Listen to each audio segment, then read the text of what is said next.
Eu, inclusive, quero estudar muito essa questão desse Tribunal Penal, porque os Estados Unidos não é signatário dele. A Rússia não é signatário dele. Então eu quero saber por que o Brasil virou signatário de um tribunal que os Estados Unidos não aceitam. Por que nós somos inferiores e temos que aceitar uma coisa? São os países emergentes signatários de umas coisas que prejudicam eles mesmos. As lambanças retóricas do presidente Lula nas agendas internacionais ganhou um novo capítulo e segue dando o que falar. Desta vez, o palco foi a cúpula do G20, quando, para defender o ditador Vladimir Putin, o mandatário brasileiro se esqueceu que o Brasil é signatário do Tribunal Penal Internacional. O presidente da Rússia tem um mandado de prisão emitido por esta Corte Internacional desde março pelos crimes de guerra na Ucrânia. O tribunal disse que Putin e Belova são supostamente responsáveis pelo crime de guerra, de deportação ilegal de crianças e transferência ilegal de crianças de áreas ocupadas da Ucrânia para a Rússia.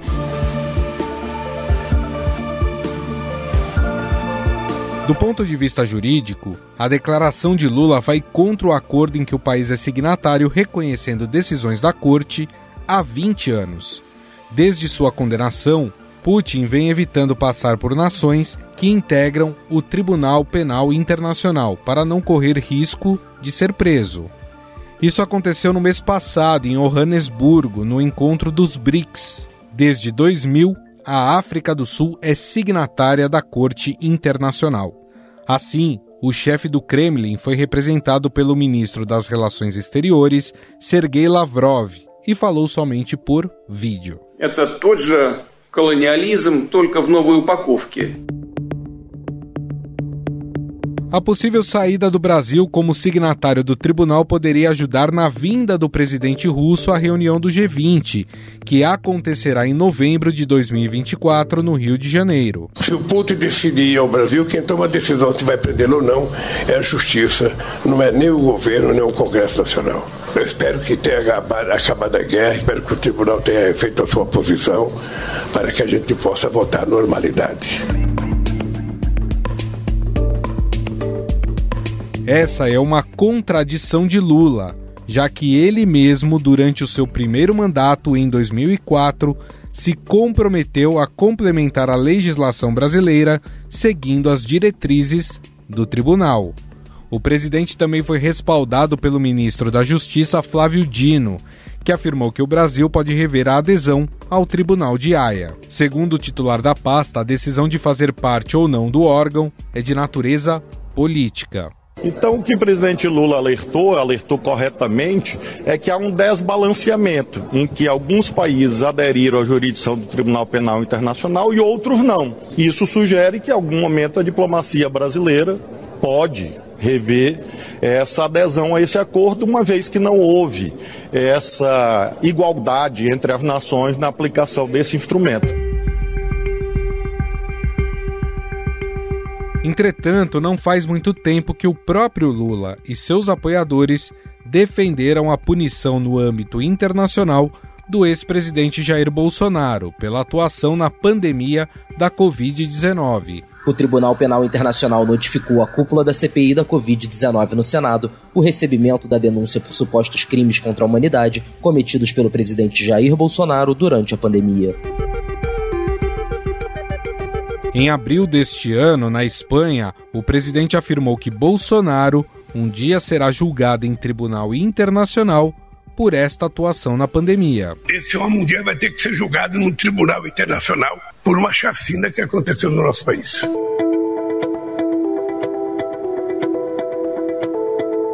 O Tribunal Penal Internacional é o órgão responsável por julgar indivíduos acusados de genocídio em crimes de guerra e contra a humanidade.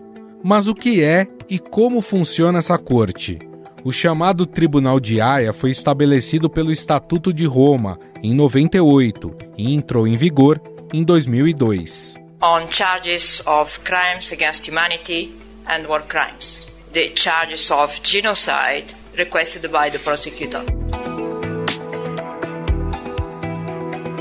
Outro ponto importante é que o Tribunal Penal Internacional é permanente e opera independente da ONU.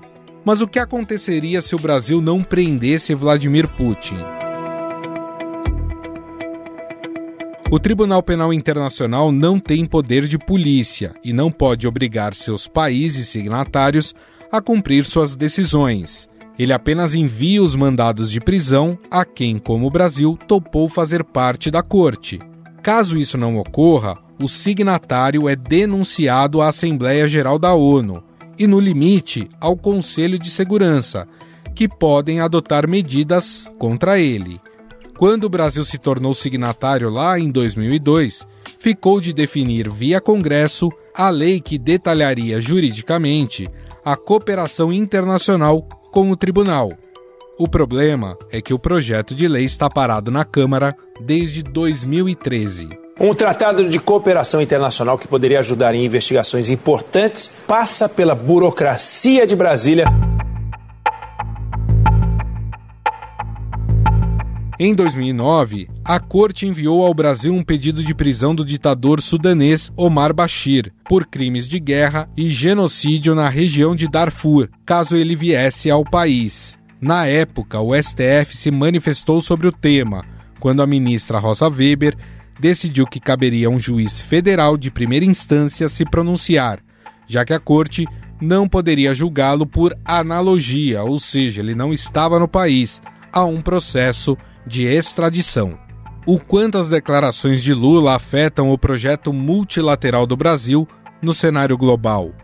Ao se alinhar com a Rússia, o presidente tem sabotado as bases da diplomacia brasileira? Sobre o assunto, vamos conversar com o reitor da FMU e professor de Direito Internacional, Manuel Furriela. Tudo bem, professor? Tudo ótimo. Professor, por que a fala de Lula e Dino sobre não conhecer ou deixar de ser signatário do Tribunal Penal Internacional pode ser problemático para o Brasil nesse momento? Bom, primeiramente que não acredito que eles não conheçam o tribunal, principalmente o presidente Lula, já que o tribunal entrou em vigor efetivamente no ano de 2001 para 2002, logo um pouco antes do início do primeiro mandato do presidente. Além disso, ele é um tribunal extremamente conhecido. É um tribunal que defende os direitos humanos, que julga crimes de guerra, um tribunal que contou com o apoio de muitos países na sua criação, e o Brasil foi um dos principais articuladores da criação desse tribunal. Mas o que eu acredito que faz com que haja esse tipo de questionamento é que, neste momento atual, o Brasil busca se reposicionar internacionalmente, busca ampliar os seus poderes, ter mais interlocução internacional. E, dentro dessa estratégia do governo atual, uma aproximação de países fora do eixo Europa e Estados Unidos é a estratégia que tem sido apresentada. Então, nós temos aí uma aproximação ainda maior com a China, que também não tem relação ou não tem interesse na continuidade da existência do TPI, e principalmente a Rússia. E já que a Rússia está num conflito internacional, né, de grande dimensão, que é a guerra com a Ucrânia, muitos dos russos podem estar sujeitos a serem julgados, a terem seus atos analisados para ver se configuram-se atos, ou melhor dizendo, crimes de guerra ou crimes contra a humanidade. E já há propriamente uma ordem de prisão em relação ao presidente Putin, justamente por um ato praticado pela Rússia na guerra da Ucrânia, né, que foi uma acusação de que o governo russo estaria deportando crianças ucranianas para o território russo. Então, eu acredito que esta afirmação não tem, como eu disse, relação com não conhecer o tribunal, até porque seria de se estranhar, mas efetivamente por uma estratégia de reinserção internacional do Brasil, onde acredita o governo brasileiro que não deve se indispor com o governo russo. O fato do Brasil ter assumido a presidência provisória aí da cúpula do G20 e ano que vem, 2024, nós teremos esse encontro no Rio de Janeiro, isso de certa forma influenciou essas falas, essa ameaça de deixar o tribunal até para facilitar a vinda de Putin para o Brasil? Com certeza sim. Próxima reunião, sendo no Brasil, o governo brasileiro tem todo o interesse que todos os países, todas as potências econômicas que fazem parte do grupo estejam representadas pelos seus chefes de Estado. Veja só que nesta última reunião da Índia, houve um esvaziamento pela ausência do chefe de Estado, tanto da Rússia como Putin, como é o caso do Putin, como também o da China. Então, o governo brasileiro teme que uma próxima reunião aqui padeça da mesma situação. Então, para que haja um fortalecimento de importância aos olhos do governo brasileiro, seria crucial a presença de todos os chefes de Estado. E o TPI, aos olhos também do governo brasileiro, seria um obstáculo à efetividade, a uma maior importância para essa reunião, já que, por determinação do Tratado do Estatuto de Roma, Tratado de Criação do TPI, todos os estados signatários têm seus cidadãos sujeitos a serem julgados pelo tribunal, mas também assumem uma obrigação de determinarem a prisão de qualquer cidadão de qualquer país que passe pelo seu território e que tenha uma ordem de prisão do Tribunal Penal Internacional do TPI. E esse é o caso de Putin. Caso ele venha ao Brasil no próximo ano e ainda haja contra ele, persista contra ele a ordem de prisão do TPI, a justiça brasileira tem por obrigação determinar a sua detenção e encaminhamento para a continuidade do processamento e até mesmo prisão no exterior. Então, dessa situação o governo brasileiro não tem como se abster, porque é uma obrigação por força do tratado que o Brasil assinou, ratificou, e é importante a gente mencionar que faz parte da Constituição brasileira, porque foi proferida uma emenda. Então, o TPI é parte integrante da legislação nacional, trazendo também a obrigação de detenção e prisão de eventual estrangeiro que passe pelo nosso território nessas condições. Agora, parece que há um imbróglio jurídico nessa questão envolvendo o Brasil e as decisões do Tribunal Penal Internacional, porque o Brasil ficou de votar via legislativo, né? Como eles receberiam esses pedidos de prisão e como eles agiriam nesses casos. Em 2009, inclusive, nós tivemos algo parecido quando houve um pedido de prisão do ditador sudanês, o Omar Bashir, por crimes de guerra, principalmente o genocídio que aconteceu na cidade de Darfur. E na época o STF se manifestou e a ministra Rosa Weber disse que caberia a um juiz federal de primeira instância se pronunciar sobre o processo de extradição. Esse é um problema ainda que precisa ser resolvido aqui no Brasil, professor? Sim, há uma discussão jurídica, principalmente pelo ineditismo. Apesar do TPI ter mais de 20 anos que está em vigor, o fato é que proferiu poucas decisões internacionais, ainda está ampliando a sua atuação. Então, esse é um dos fatores. Ainda há muita novidade sobre como se analisar decisões do TPI.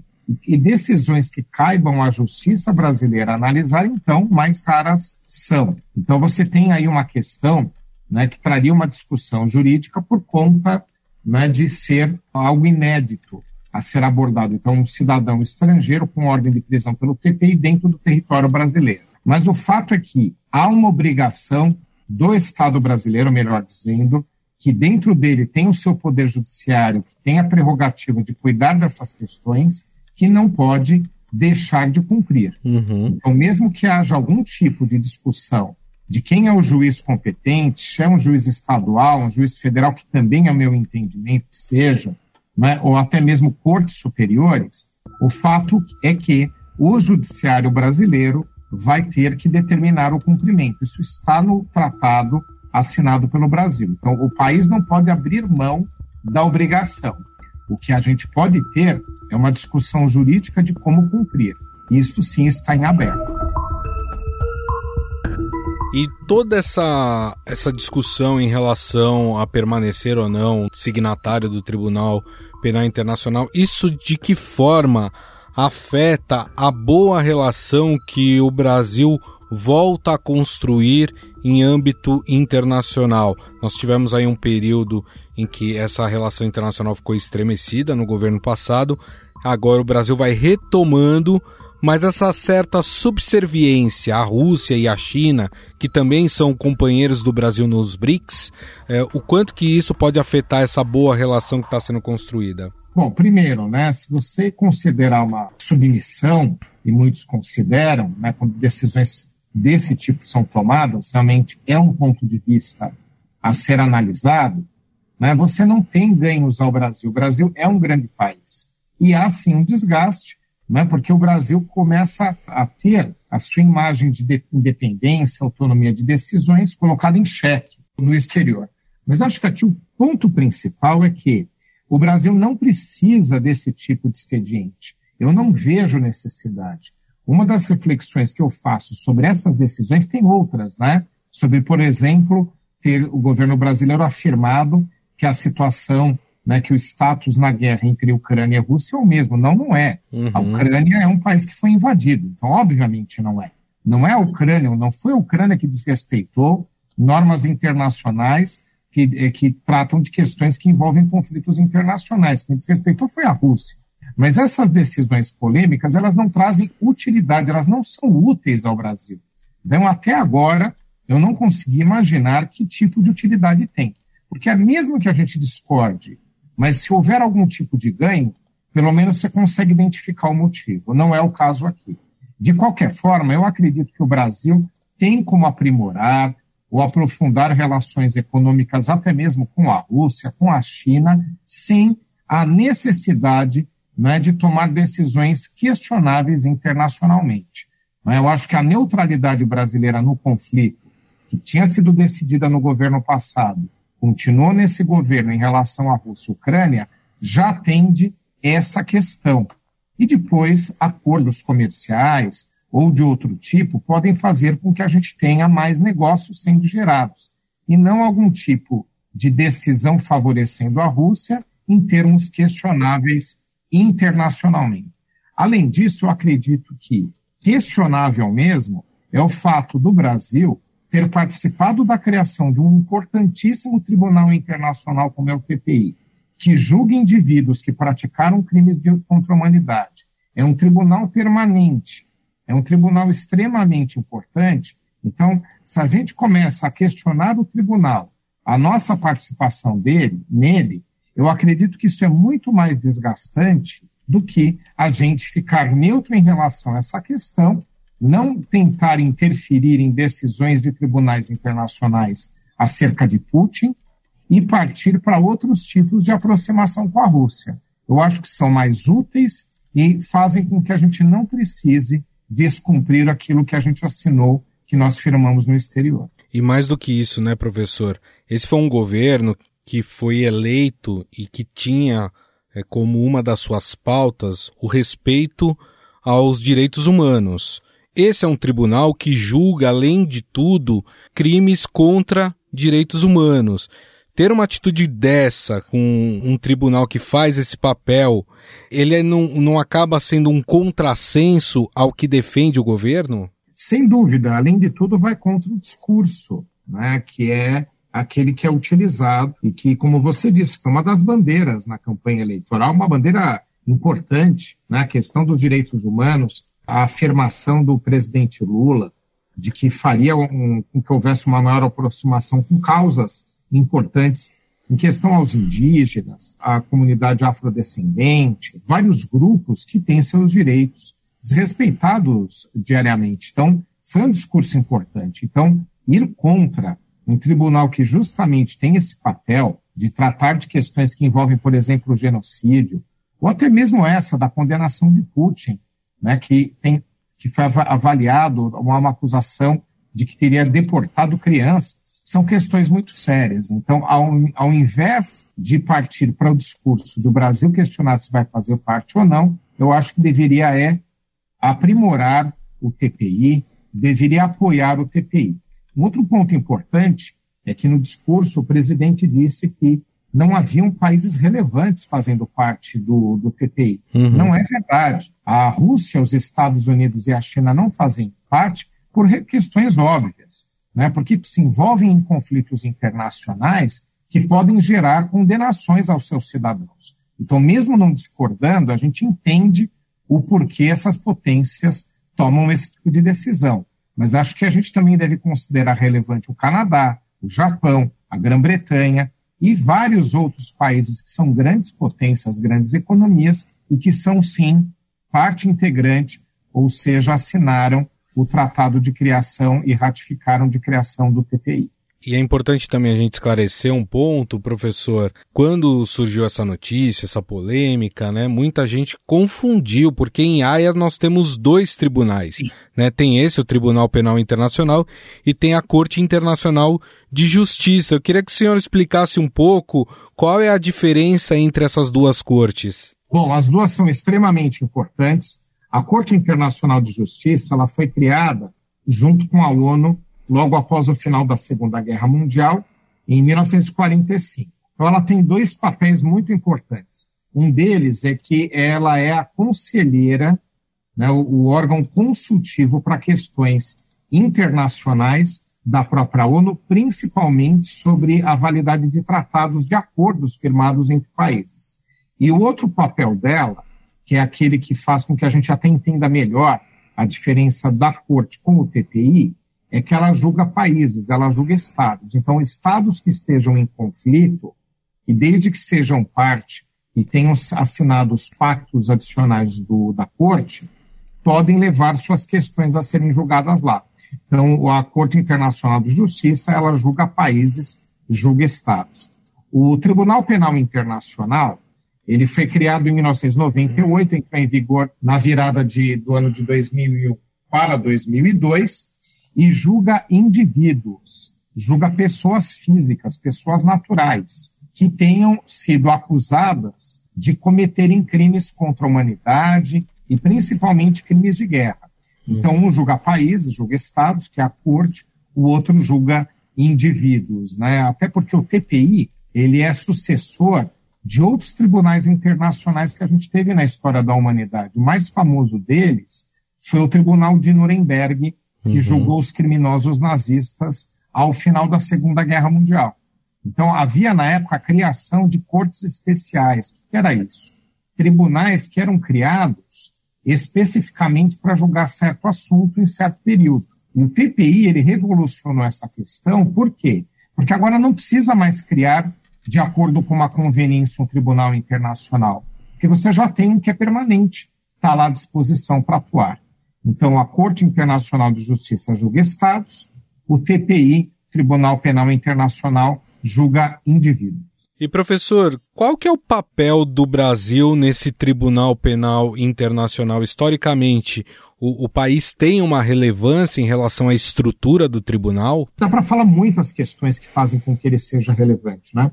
Uma delas, inclusive, é interessante, que nós já tivemos juízes brasileiros, né? Porque esse tribunal, ele é composto por juízes que são de vários países, há uma série de regras sobre a escolha deles, e a Silvia Steiner, que é uma juíza brasileira, uma desembargadora, uma jurista muito conhecida, foi uma das juízas no TPI. E tem um detalhe importante, quando ela foi juíza no Tribunal Penal Internacional, ela foi nomeada pelo presidente Lula em um dos seus outros mandatos. Muito bem.